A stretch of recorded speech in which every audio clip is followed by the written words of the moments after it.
Louvado seja nosso Senhor Jesus Cristo, para sempre seja louvado. Caríssimos irmãos, celebramos o 16º domingo do tempo comum. Vocês se lembram, no domingo passado, nós meditamos Jesus enviando os discípulos para o trabalho missionário. Eles retornam e partilham essa belíssima experiência.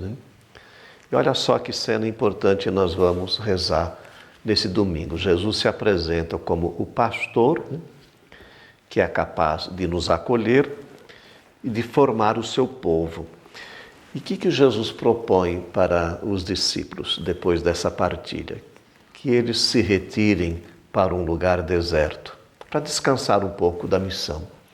O deserto é sempre esse lugar de encontro com Deus, mas também da gente refazer as nossas forças, as nossas energias, depois de um dia ou de uma semana intensa de trabalho, como é bom a gente também descansar, Mas descansar assim, encontrar também os meios que possam nos ajudar a refazer as nossas forças.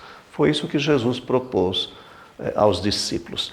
Só que o convite foi frustrado, Porque o povo voltou a aparecer e procurou novamente por Jesus, E Jesus, ele se apresenta como um bom pastor que tem compaixão. É isso que o texto apresenta para nós. Ele é esse autor da igreja e da missão, Tem compaixão do seu povo que sofre.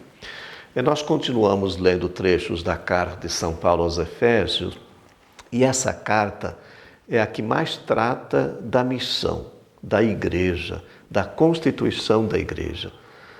A igreja, ela é obra de Cristo, ela está no coração de Jesus. Ele é autor da igreja. Ele que criou a igreja. Foi sua vontade. Se a igreja nasceu quando ele constituiu os 12, ou por ocasião da instituição da Eucaristia, ou por obra do Espírito Santo, o importante é que a igreja é vontade de Deus.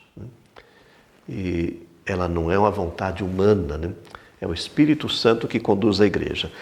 E nesse hino que nós estamos rezando, que apresenta Jesus como fundador da igreja, mostra que nós somos essas ovelhas integradas ao bom pastor. Nós devemos amar a nossa igreja como ela é, Com as suas conquistas, mas também com as suas fragilidades. Eu li uma vez uma história de um jovem que estava decepcionado com a sua igreja ou com a sua paróquia. E alguém pediu para ele procurar um monge que é próximo da sua paróquia, que pudesse transmitir a ele alguns conselhos. E ele foi. Quando ele chegou lá, já foi se queixando, Que não aguentava mais a sua paróquia, estava chateado com tudo aquilo que estava acontecendo. E o monge acolheu tudo aquilo, ficou quieto e o convidou para dar uma volta lá nos jardins do mosteiro. Até que eles se aproximaram de uma capela que ficava no meio de um bosque, já antiga, Com as suas paredes já assim bem envelhecidas. E o monge perguntou assim para o jovem: o que você vê nas paredes dessa capela? Ele ficou assim meio assustado, falou: mas eu só vejo musgos e ervas daninhas. Pois bem, e mesmo assim Deus habita essa capela. Assim também a sua igreja, E mesmo que um dia você encontrar uma igreja perfeita, assim que você entrar dentro dela, ela vai deixar de ser. É isso mesmo, meus irmãos. A igreja é santa porque é obra do Espírito Santo. É obra de Jesus Cristo, Mas a igreja tem as suas fragilidades por nossa causa, Porque nós estamos dentro da igreja, Quando nós olhamos, às vezes, grandes catedrais, ou essas igrejas mais antigas, nós vemos os vitrais, Muitos desses vitrais, os traços estão voltados para dentro. Quem olha de fora não percebe a beleza dos traços.